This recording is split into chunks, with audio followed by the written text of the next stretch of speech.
七脉会晤，我总觉得是有什么联系，可是不是那只兽人。少侠，不要着急。我听师弟曾经说过，那夜偷袭他的人，使用的仿佛是引动的天际玄雷。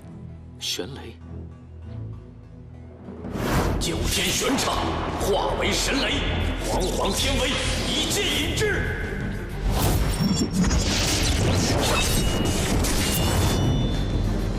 是神剑御雷真诀。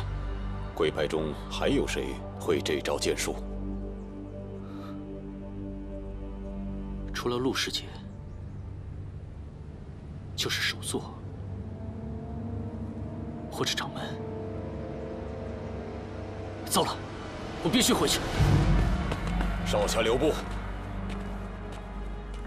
听阿相回禀，贵派掌门铁了心要治你的罪，你这次回去只怕……若此人真在青云门中，一定身居高位，现在还藏在门中，魔教在侧，随时都可能偷袭我师父，我怎能坐视不理？少侠，听我一言，修书一封或派人过去，说明前因后果。 都是一样的。不行，此事因我而起，掌门因为此事已经心生芥蒂。况且，师父从小把我养到大，无论这一次的三派会审结果会是怎样，我都必须回去。前辈，告辞了。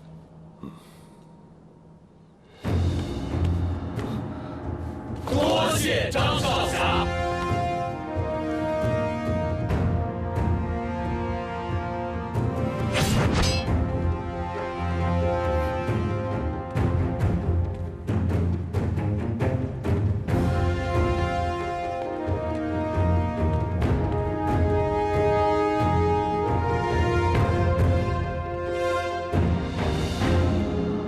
师兄啊，水月师妹向来痛恨魔教，她嫉恶如仇，她绝对不会是魔教的奸细。那苍松就更加不可能了。苍松执掌戒律堂多年，虽然有时偏颇，但对弟子管教甚严。法理之下，未有人情。回想当年，只有你。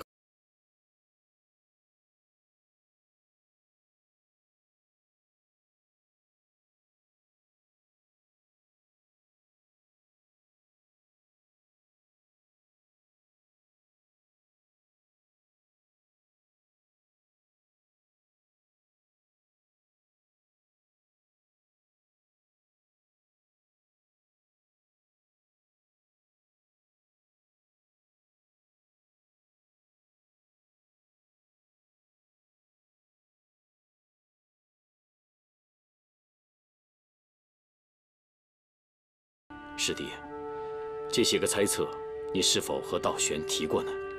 从未提起过。他执掌掌门之位已久，现在是越来越不相信我了，反而是一而再、再而三的要求严惩小凡。哼，看来啊，这人变老了，这性情啊，终归也是要变的。此次非同寻常。 只是我现在在青云门中，再无说话的机会。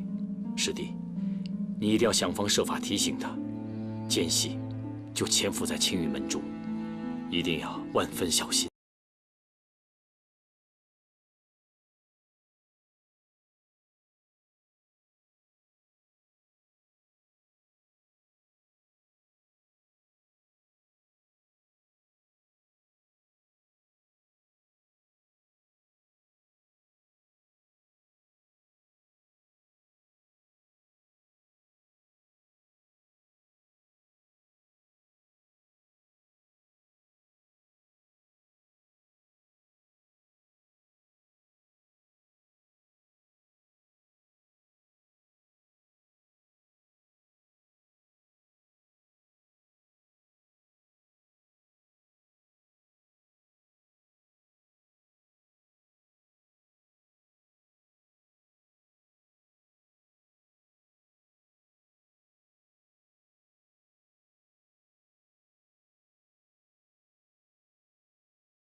等我一统正教魔教以后，一定会给你所得，这个你可以放心。我帮了你们这么多事，我并不是想要你们的什么回报。哦，那你想要什么？本尊实在是想不明白呀。这人世间最邪恶的，并不是什么魔教，也不是什么杀人的利器，而是那残忍而猜不透的人心。没错，我听说当初你本有机会可以隐姓埋名离开青云，回到炼血堂，但是你没有。我有时候就在想，可能你正是因为那个人，才愿意始终留在我们这一边的。人在一个地方待的时间久了，总会是有些感情的。那接下来的事情就麻烦你了。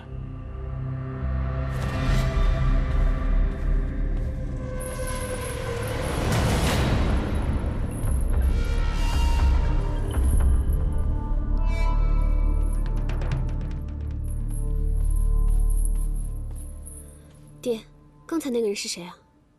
一枚棋子而已，恐怕他连自己叫什么都忘了。那张小凡呢？你把他当棋子吗？唉，碧瑶啊，怎么我每次见你，你总是3句话不离那小子啊？我本来想带他走的，可是不知道他去哪儿了。这不正是你想要的吗？难道你还希望他回到青云，等着爹打过去不成？嗯？你们这一战是成是败，我不想管。我只希望小帆能够平安无事。那你就不希望爹也平安无事吗？我自然希望爹平安，所以我会听从爹的一切安排，承担起一个总坛弟子、鬼王宗少主的责任。但此战是爹先挑起来的，来日不知道牺牲多少人的性命，我们的，他们的。但愿日后爹不会后悔。爹这辈子除了没有照顾好你母亲之外，并无后悔之事。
普智拜访青云时，在场的只有水月与苍松。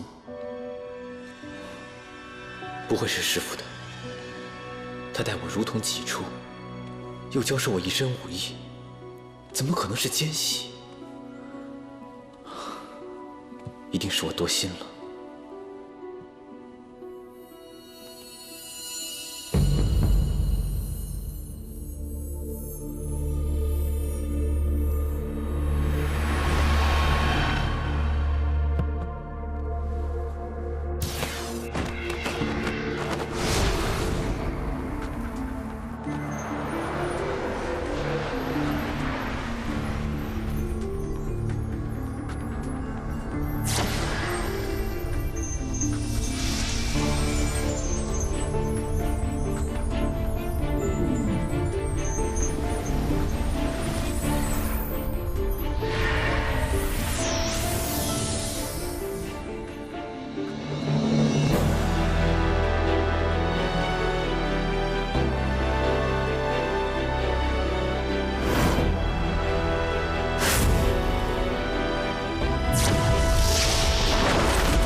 当初为师收你进入我的门下，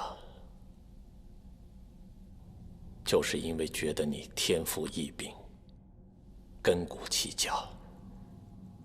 可我万万没想到，今天你就毁在你的这股聪明劲儿上。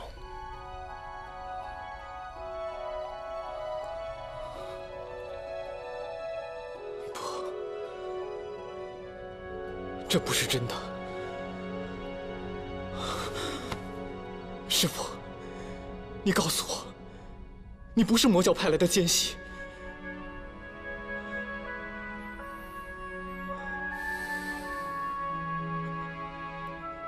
为什么？为什么你要这么做？景宇，你还太年轻。你还不知道这世上的邪恶有多少。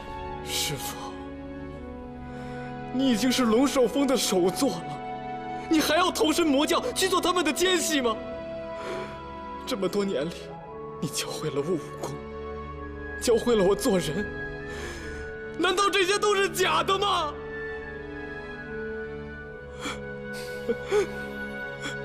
何为真？何为假？有时候连为师自己都分不清了。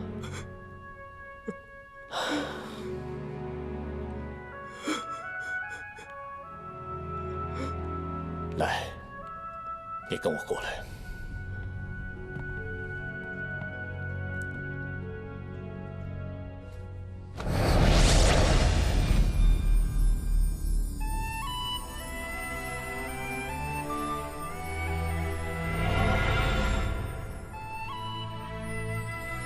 这是诛仙剑，不错，这就是上古奇剑——诛仙剑，青云的镇派之宝，遇神杀神，遇仙诛仙。我本来是炼血堂的一名普普通通的弟子，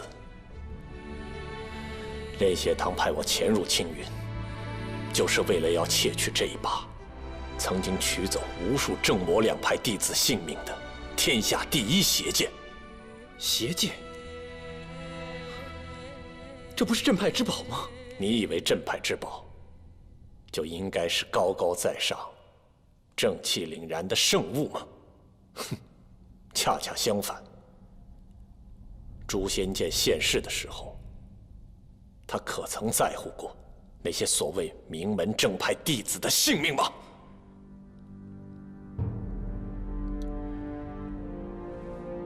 当年的正魔大战之后，魔教从此衰败，炼血堂也开始一蹶不振。本来我可以留在青云门中，继续做我的首座。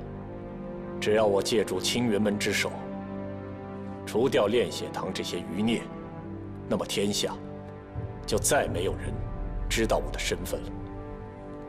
师父，迷途知返，尚可从头再来。你现在回首，还来得及。迷途知返，哪条路是迷途？哪条路能让我们回返？正魔大战之后，你知道都发生了些什么事吗？我和道玄共同的师父天成子，他请出了诛仙剑，摆列了剑阵，他心性大变，内心充满了戾气。他竟然连自己门内的弟子都开始诛杀。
景宇，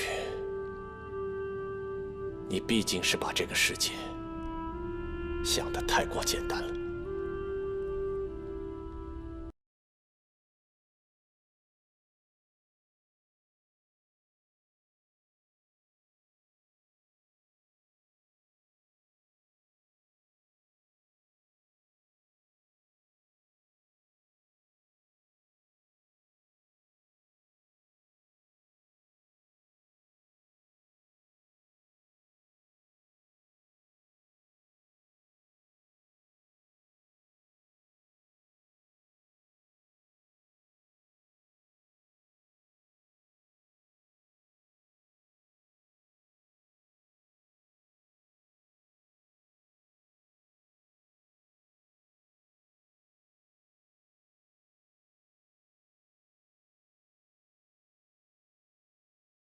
是我放出了7位蜈蚣咬的你。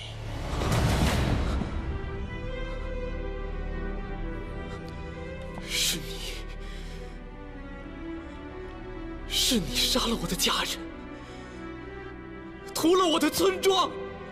我有什么理由要屠杀你的家人？曹庙村的生死存亡，与我有什么干系？如果我现在要说，动手杀人的不是我，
景宇，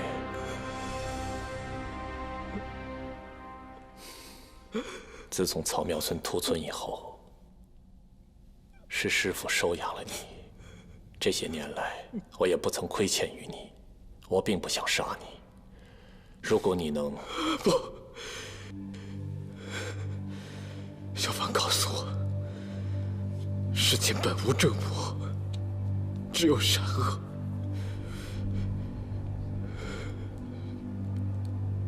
你已陷入执念之中，我不会投降于你。你。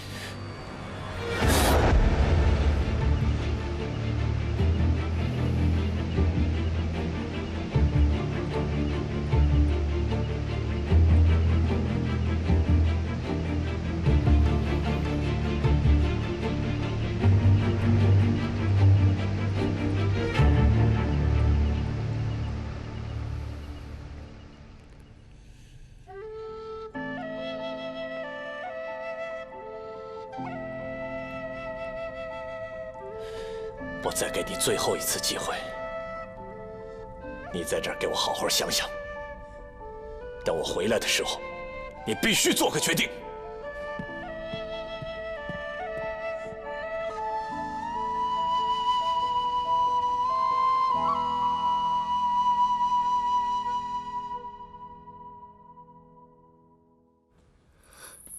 你说他们会怎么对他？张小凡既然已经下了决定，就自然会料到将来要面对的后果。碧瑶，你不要太担心了，很多事情你是无法改变的。是啊，无论是小凡，还是我爹，那我爹呢？你爹正在和刚进河阳的万毒门的老怪物共同商议如何分别进攻青云吧。毒神也来了。何止是他呀，还有长生堂的玉阳子也赶过来了，还有合欢派的金瓶儿。这次我们总舵的4大门派，总算是聚齐了。我知道爹已经把鬼王宗的主要战力都调到了青云山附近。若这3位门主也来的话，那他们门下的高手也必定会跟来。那岂不是我们几大派的主要实力都集中到了这里？没错，多亏你爹运筹帷幄，极力促成，才让我总舵诸派100年来第一次不计前嫌，共商大计。这么说，那这一战终不可避免了。碧瑶，我们能否一雪100年前奇耻大辱，便在此一战？我们不可错失良机。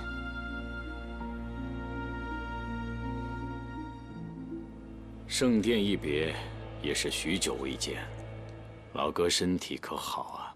上回余都失守，万都门损兵折将，我也险些被校尉们折了性命。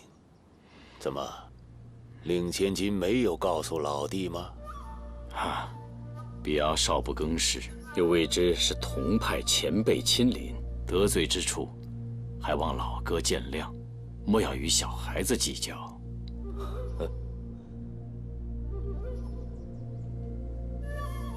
令媛将我苦心圈养多年的药人一举歼灭，真是长江后浪推前浪啊！我是老喽，不中用了。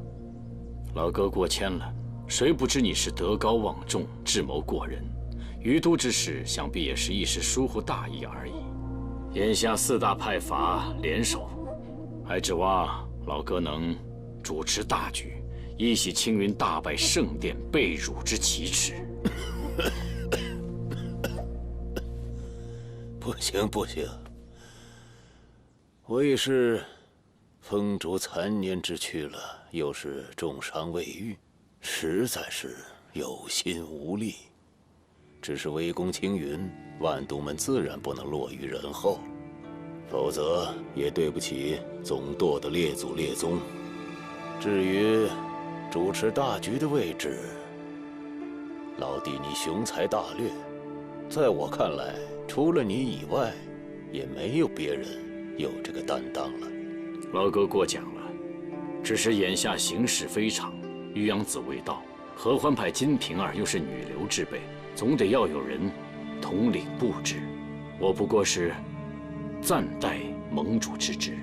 放心，老弟尽管安排，我万都门听命就是。青云3派会审张小凡，必然会疏于防范。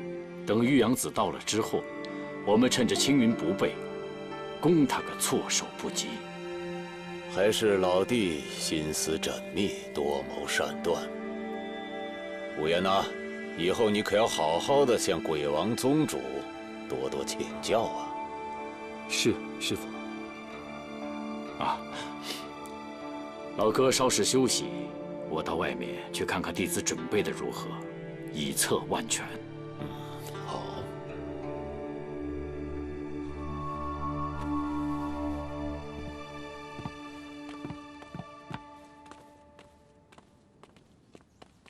这鬼狐狸的城府是越来越深了，你们以后一定要小心一点。知道了，师父。无言，我命你去抢夺天书，你倒是好，竟然跟鬼王结起盟来了。师父，伤心花法宝认主，弟子实在难以打开，便想借结盟为由，令鬼王父女放下戒心，再伺机查出天书与鬼王宗虚实。弟子尽心尽力为师父办事，还望师父明察。若是你那几个不成器的师兄有你这份心计和资质，我万都门也不至于落于人后。你起来吧。师父，师兄们也都是在尽心尽力给师父办事。对了，师父，此次攻打青云，我们真的要听命于鬼王吗？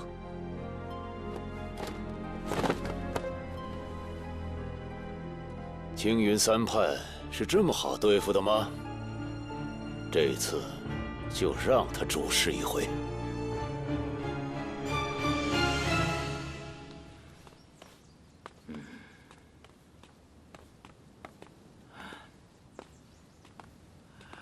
这个老家伙是越来越难对付了。数百年前，我们鬼王宗与万毒门殊死斗争之时，老怪物是最凶狠冲动的。他总是冲在最前面，就算在100年前与青云那场大战消磨了他不少锐气，也是一样。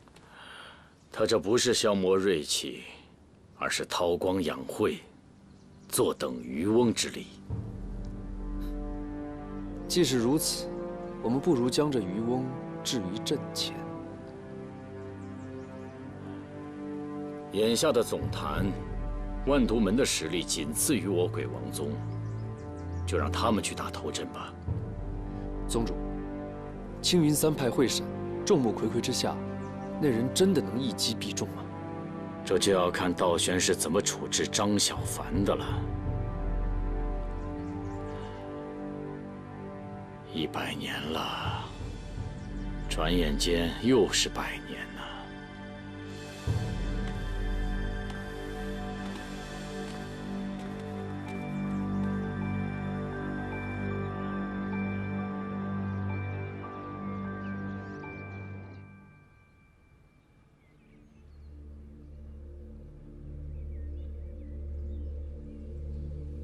金羽，希望你我师徒不要真的走到一较高低、你死我活的境地。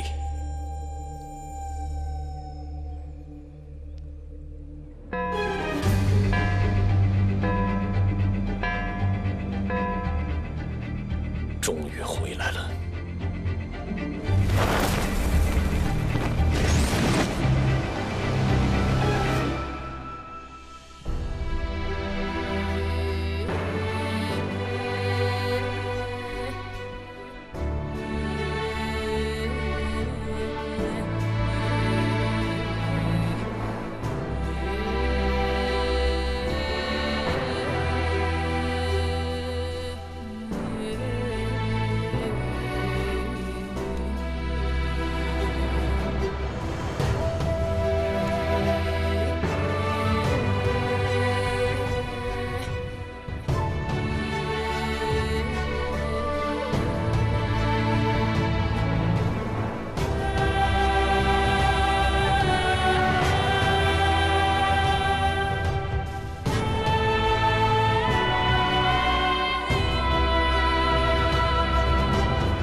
巡查万里的风沙，打破千年不变的生活。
老齐啊，掌门和各位前辈有话要问你。启浩，把他手里的法宝卸下，呈上来给掌门开验。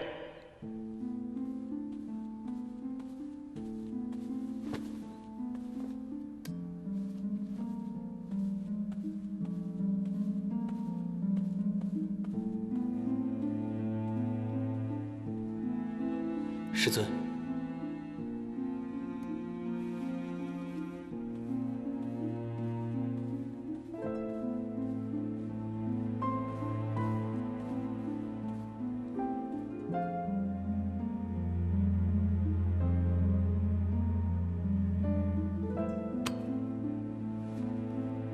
上月刘伯山一事之后，本门应承各位同道，是非曲直，定要给出一个交代。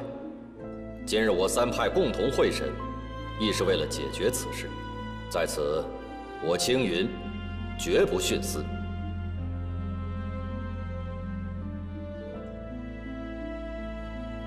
好，那我们就一点一点的来，先从张小凡入门说起。诸位，张小凡乃7年之前青云门山下草庙村的遗孤，跟林惊羽一同入门。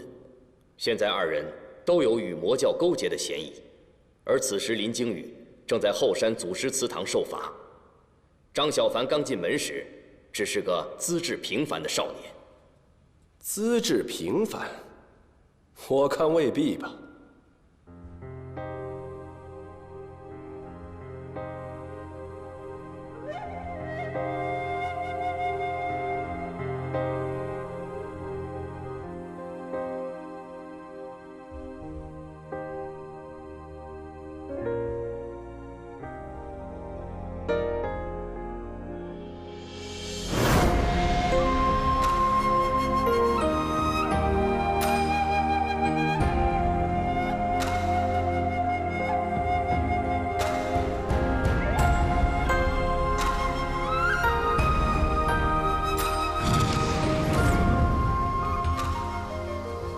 张小凡，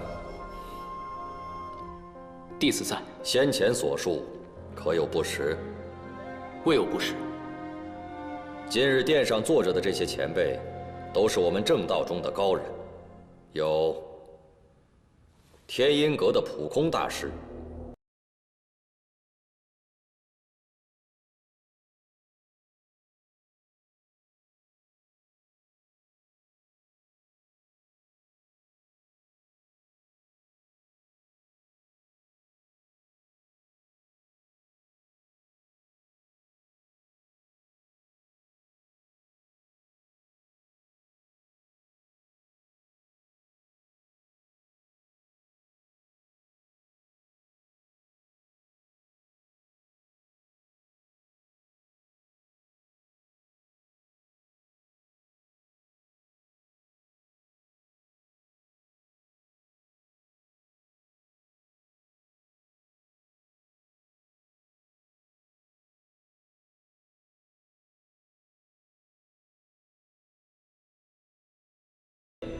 讲一讲这法宝到底是什么东西。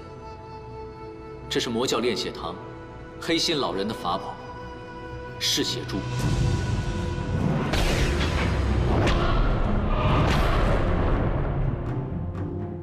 果不其然，起初我就看这法宝有异，只是用尽了办法，都没有查出什么端倪。这噬血珠在你身上，难道你没有感觉有什么不妥吗？这珠子，你是从何而来？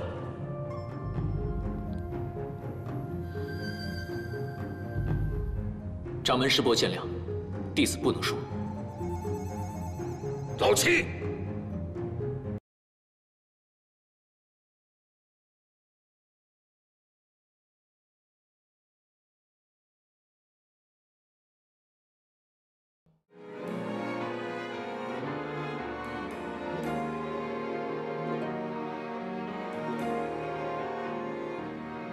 一念成执着，沧海变荒漠，轮回中，我想飞。记忆中停泊，天一盏烛火，那微光能否照亮寂寞？听雨声滴